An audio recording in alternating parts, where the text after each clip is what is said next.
सुप्रभात बच्चों, कैसे हैं आप सब। उम्मीद करती हूँ आप सब अच्छे होंगे। तो बच्चों, आज की कक्षा में हम पढ़ने वाले हैं अध्याय नंबर 7, जिसका शीर्षक है वाक्यांशों के लिए एक शब्द। तो इस अध्याय में हम जानेंगे वाक्यांशों के लिए एक शब्द क्या होते हैं।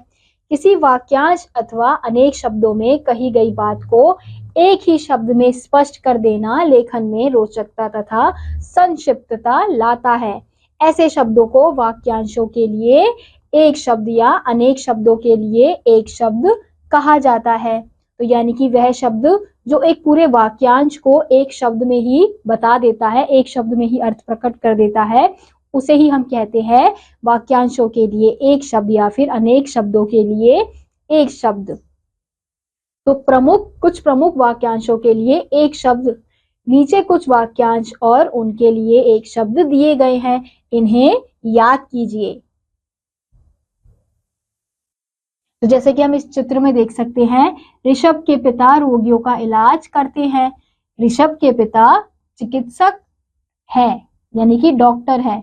तो जो ये इतना बड़ा एक वाक्य था, रोगियों का इलाज करते हैं, उस एक वाक्य को एक इस शब्द ने अर्थ प्रकट कर दिया कि चिकित्सक यानी कि जो रोगियों का इलाज करते हैं। तो यही होते हैं बच्चों हमारे वाक्यांशों के लिए एक शब्द।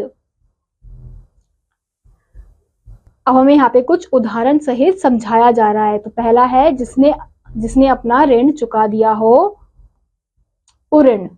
जो कर्जदार हो, ऋणी। ऊपर कहा गया उपयुक्त। नीचे, जिसके नीचे रेखा खींची हो, रेखांकित।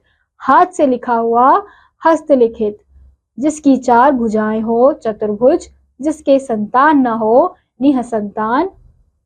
भारत में रहने वाला, भारतीय। शहर में रहने वाला, शहरी।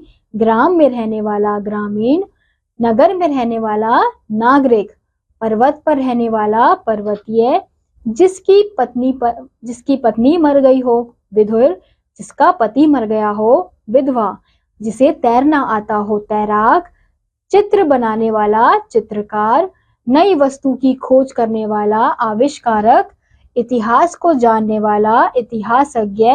100 वर्षों का समय, शताब्दी। 10 वर्षों का समय, दशाब्दी। तो बच्चों, यहाँ पे आपको और भी उदाहरण दिए गए हैं। इन उदाहरणों को आप पढ़कर इन्हें याद करेंगे। तो इसी के साथ आज का ये अध्याय यहीं समाप्त होता है। उम्मीद करती हूँ आपको यह अध्याय समझ आया होगा। मैं आपसे मिलूंगी अगली कक्षा में। तब तक के लिए नमस्कार।